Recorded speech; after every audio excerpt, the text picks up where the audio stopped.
Today, Jason, you had kind of a doomsdayer AI panelist. And my question is, you guys have been thrust into the public spotlight, and we look at deep fakes in the next year or two, as you talk about, tweeting on Friday versus Wednesday.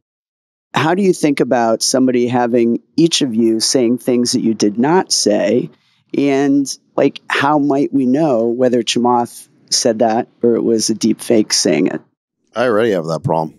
Yeah. There was an article on Business Insider last week where somebody was saying I had a phone call I never had. So how do we solve this, especially for you as public two folks? Two things. One, I don't think people can say more outlandish and damaging things in AI than we say ourselves on this podcast at times. But number two, as we've discussed many times on this podcast, we have rebooted our trust in institutions, what we read, what we see. And I think people are now assuming they're being manipulated, assuming something might be fake news or doctored.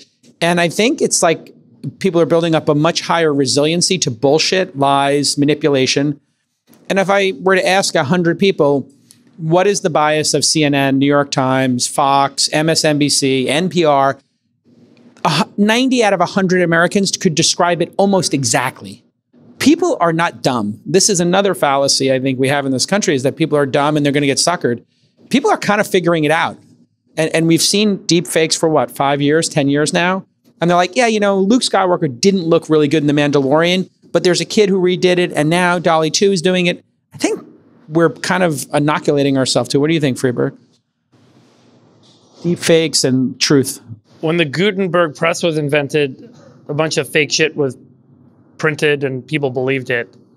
I don't think the current iteration with deep fakes is very different from any form of mass media being used to tell people untruths. I mean, it's called the Crusades. What's that? It's called the Crusades. The Crusades, yeah. No, I mean, but look, I mean, you're right. You're 100% right. But I don't want to speak about religion negatively in that way. It is one of many institutions of power that leveraged mass media historically to get people to believe things, to do things, and to ultimately be able to tax people and get them to provide capital and labor in the interest of those who are in power.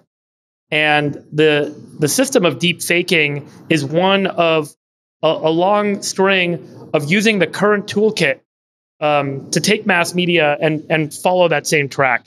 So it will be dealt with in the same way that things have been dealt with that have been fake news in the past, which is that there will be an opposing voice and there will be counter arguments and there will be debate and it will be rancorous and it will be noisy and it will be hard to discern, and alternatives will emerge and tools that identify deepfakes will emerge, and it will be the same ongoing battle and seeking of the truth that humanity has tried to do since the dawn of mass media, Yesterday's conspiracy theories are like tomorrow's Pulitzer Prizes, I always say. Like, if you look at Sinead O'Connor ripping up the Pope's picture on Saturday Night Live in protest and saying, like, this is the true enemy.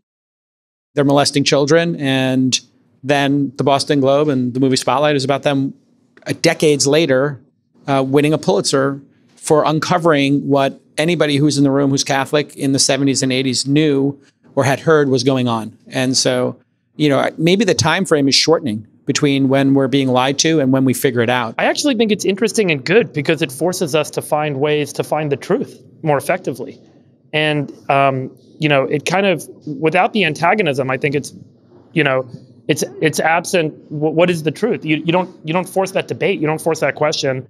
And this will start to reveal ways that we can kind of find things that are actual evidentiary things versus things that someone told me with either historically anecdote or innuendo, or I'm a person in power, or I'm an authority, or I'm an expert. And nowadays it's like, I'm a piece of media, you should believe me. Or here, I'm an image of a person. And that's not going to be the case anymore.